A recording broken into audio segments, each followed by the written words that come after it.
자, 형통이라는 말의 뜻이 무엇입니까? 사전적으로 이 형통의 뜻은 모든 일이 뜻한 대로 잘 이루어져 간다, 잘 되어 간다, 이런 뜻을 가지고 있다고 해요. 사전적인 의미가 되겠죠. 당연히 형통은 사람들의 소원일 것입니다. 내 뜻대로 삶이 이루어지는데 왜 이걸 원하지 않을까요? 사람들의 바람이겠죠. 마찬가지로 성도들도 꿈을 꿀 것입니다. 우리 신앙의 삶도 주님 안에서 끝까지 형통하기만을 바랄 거예요. 그런데 이 형통의 일, 이 일이 때론 오히려 성도를 시험에 빠지게 하고 침륜에 빠지기도 합니다. 왜 그럴까요? 첫째로 먼저는 내가 신앙의 삶을 살아가며 주께 구한 형통의 삶 가운데 뜻대로 이루어지기를 바란 내 삶이 내 생각과 뜻과 같지 못할 때, 때로는 내가 생각한 형통의 삶이 아닌 형통하지 않은 사건들로 닥쳐오고 내가 좌절될 때 형통하기를 바란 만큼 이건 시험이 될 거예요. 그리고 또 뭐가 있습니까? 설상가상의 예입니다. 더 큰 시험은 뭐죠? 분명 형통하지 말아야 할 그 누군가, 내가 볼 땐 분명히 적폐이거나 악인 또는 형통하지 말아야 되는 그 사람이 잘 되는 거야. 아무리 봐도 난 안 되고 있는데 그 사람은 더 잘 되고, 이게 뭐지? 이게 맞나? 이런 생각들이 막 몰려올 때 이 형통의 바람은 시험이 돼버리고 말아요. 나는 형통하지 못한 것 같고 형통하지 말아야 할 그 누군가는 형통한 것 같고, 이처럼 이 형통의 문제는 성도에게 있어서 중요한 주제이자 또 큰 딜레마입니다. 그렇다면 과연 왜 이런 문제가 우리에게 생기게 되는 걸까요? 이 형통하기를 바라는 것들이 형통하지 못하고 또 형통하지 말아야 될 것 같은 사람들이 형통하고, 많은 성도들이 모두 다 형통을 구하지만 살펴보면 그 이유를 보면 정작 그들 가운데 이 형통의 의미를 주안해서 바로 묵상하며 구하거나 바르게 그 형통의 길을 나아가고자 하는 모습은 많지 않아요. 다시 말하면 형통은 구하고 있는데 진짜 형통이 뭐지? 그리고 그 형통을 누리기 위한 내 수고는, 내 바람은 뭐지? 이것을 구하는 자들의 모습이 많지 않다는 거죠.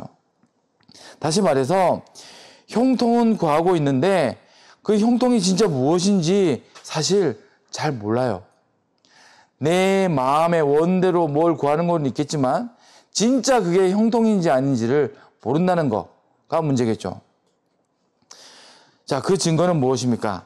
말씀드렸듯이 우리들은, 이 성도들은 하나같이 막 분노합니다.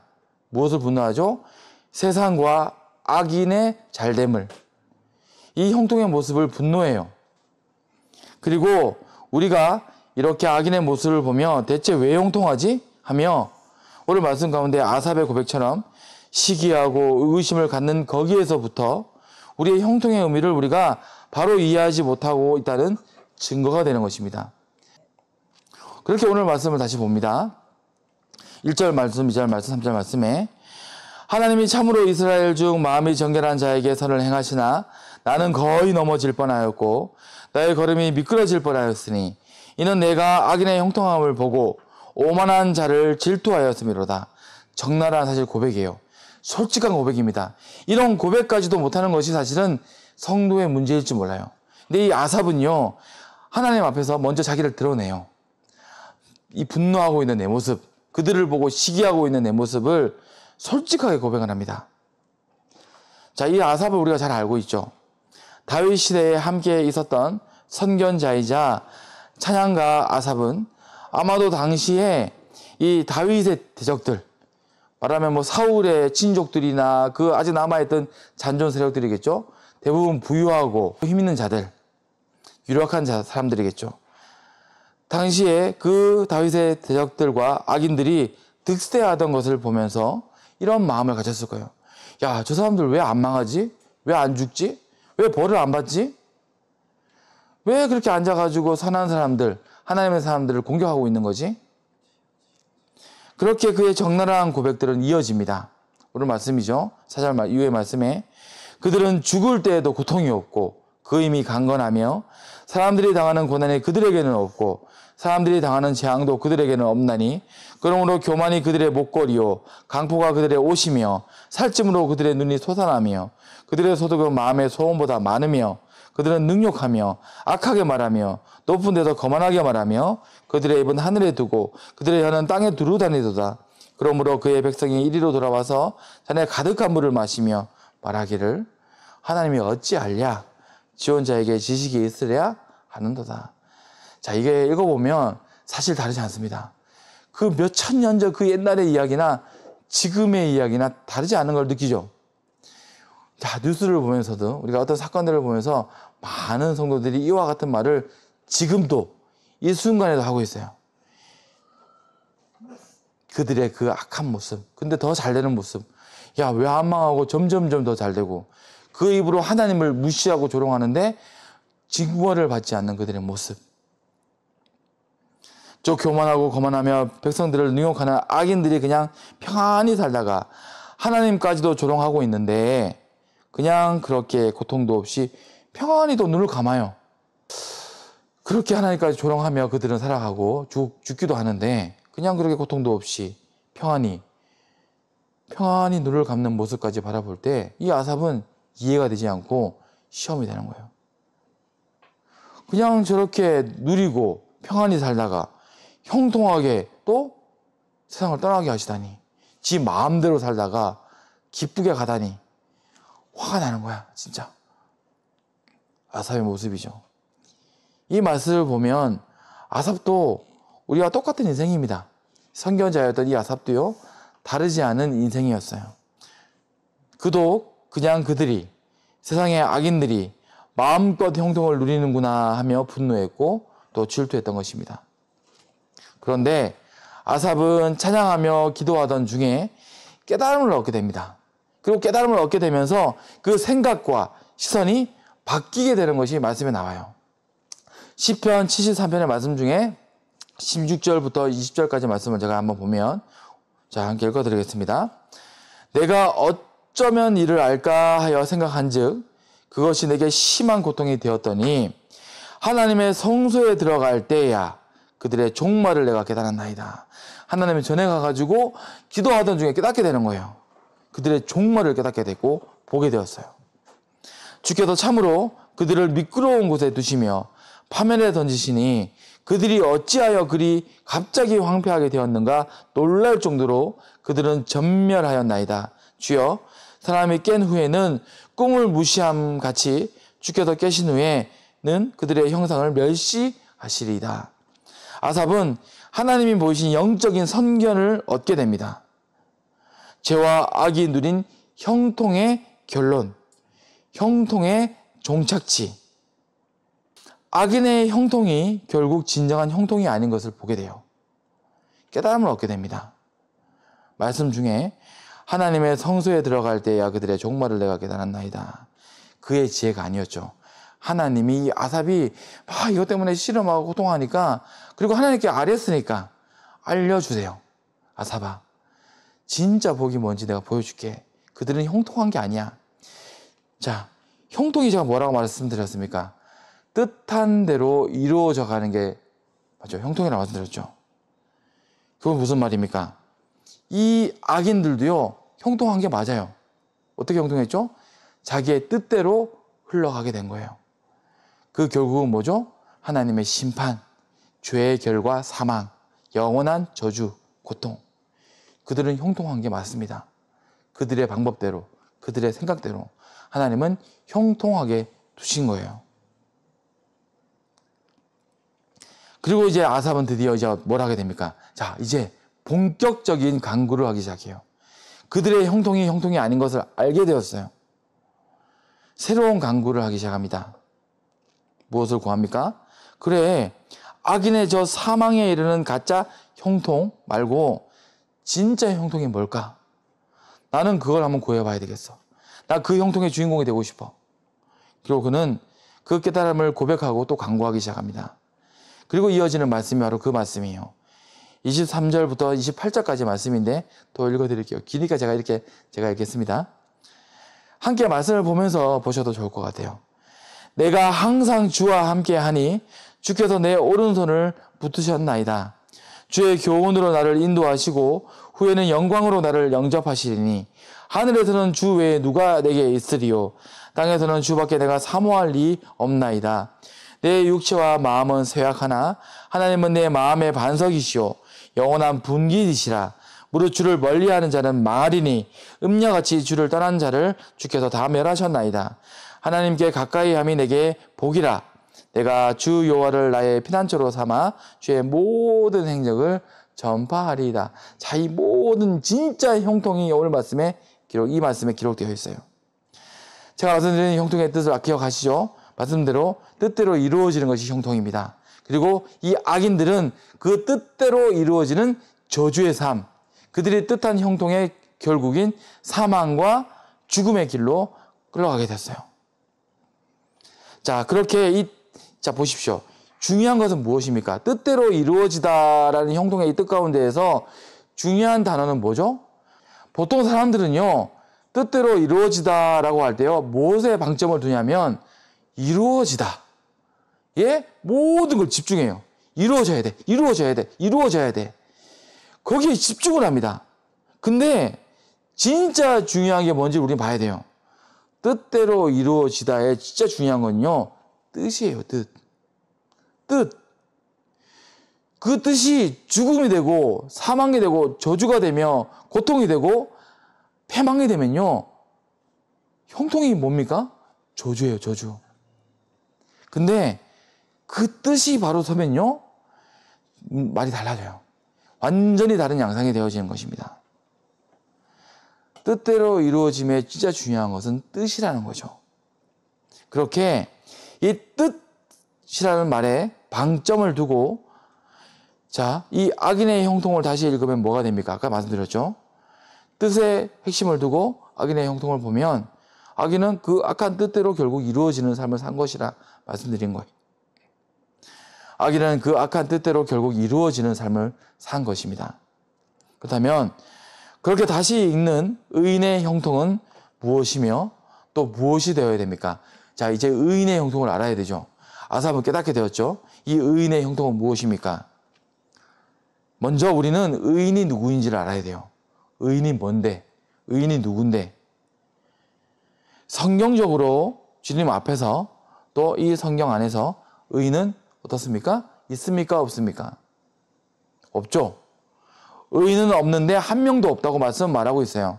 의인은 없음이 자, 이 의인이 없다는 것을 아는 것이 의인을 이해하는 가장 중요한 키워드예요. 의인을 이해하려면요. 의인은 없다는 것을 알아야 돼요.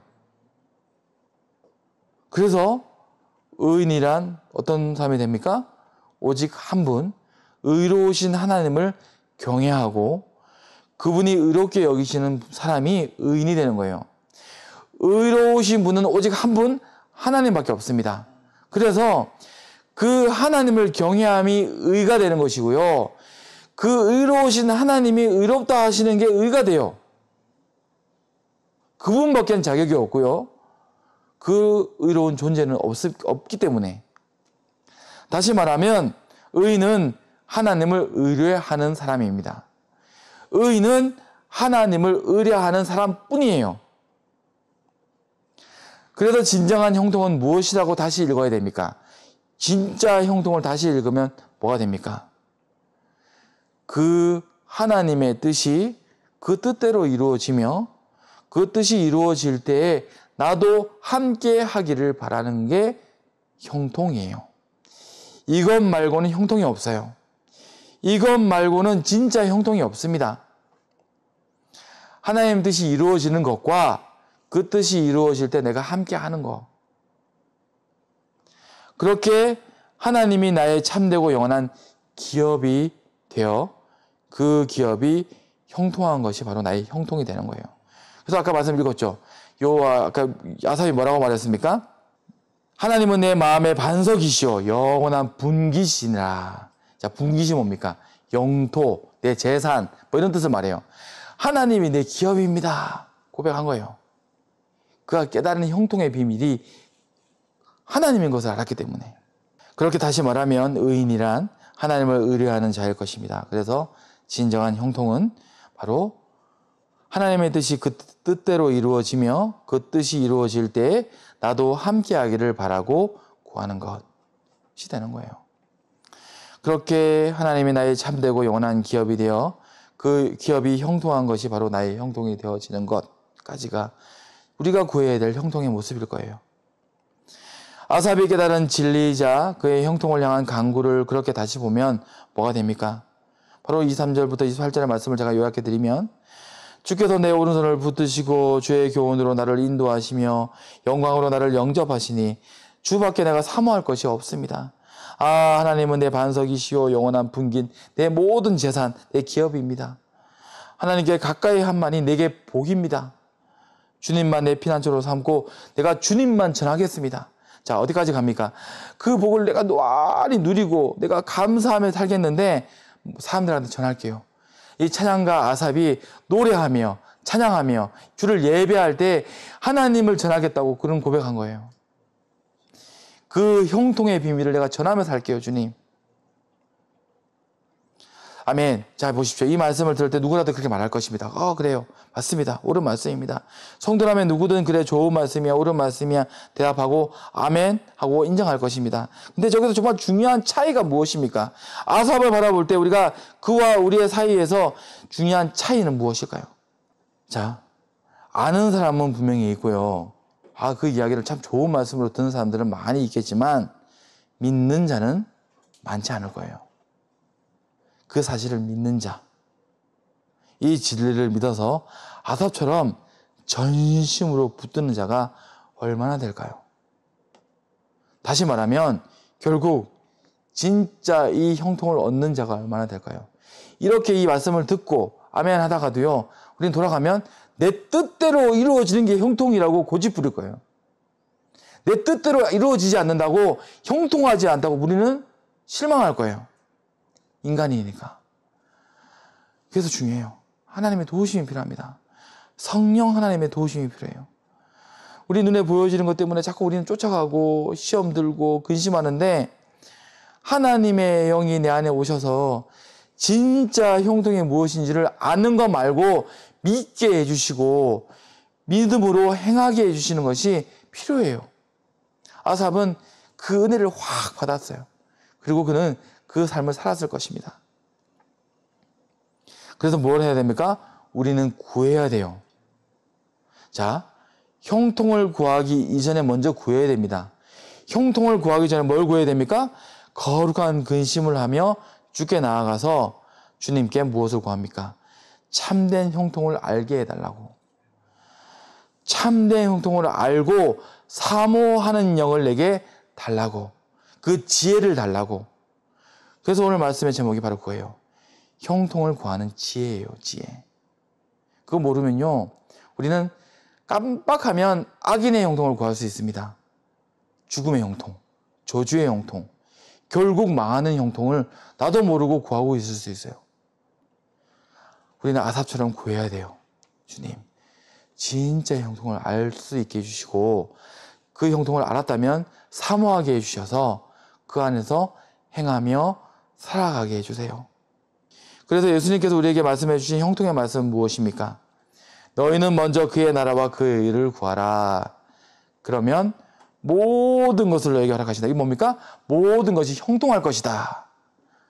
먼저 네가 나를 구하잖아. 먼저 네가 내 형통을 구하잖아. 이 모든 것들도 형통케 될 거야. 바로 이 말씀이에요. 말씀은요, 계속 우리에게 배랑없이 선포되어지고 전해지며 또 권면되어지고 가르쳐집니다. 다른 말씀이 아니에요. 같은 말씀입니다. 창세 전부터 영원까지 하나님은 동일하시고 그 말씀과 그 의는 동일하시기 때문에 우리는 지난 금요 철야의 말씀 다 기억하실 거예요. 하나님의 지팡이와 막대기가 우리를 안위하는 삶, 이게 바로 형통의 삶일 것입니다. 형통의 길이 그와 같을 거예요. 악인의 형통은 언제 어떻게든 하나님의 막대기를 맞을 것입니다. 언젠가는. 그게 죽음 후라도. 그리고 당신의 양이자 자녀인 우리는 그분의 지팡이로 끊임없이 안내를 받고 도움을 입으며 동행의 은혜를 입을 것입니다. 이걸 구해야 돼요. 그렇게 진정한 형통은 주님이 함께 동행하시는 성도의 그 모든 길목. 자, 성도의 형통은 무엇입니까? 그렇게 보니까 우리의 일상이, 지금이, 모든 순간이 형통인 거예요. 하나님과 동행한다면 그게 형통이고요. 또 어디가 형통입니까? 결국 우리가 닿을 종착지, 영원히 주님과 함께 거하게 될 그곳이 형통의 참 결국일 것입니다. 오늘도 또 한 주도 우리 모든 성도님들이 그렇게 형통하시기를 축원드리면서 말씀 마치도록 하겠습니다.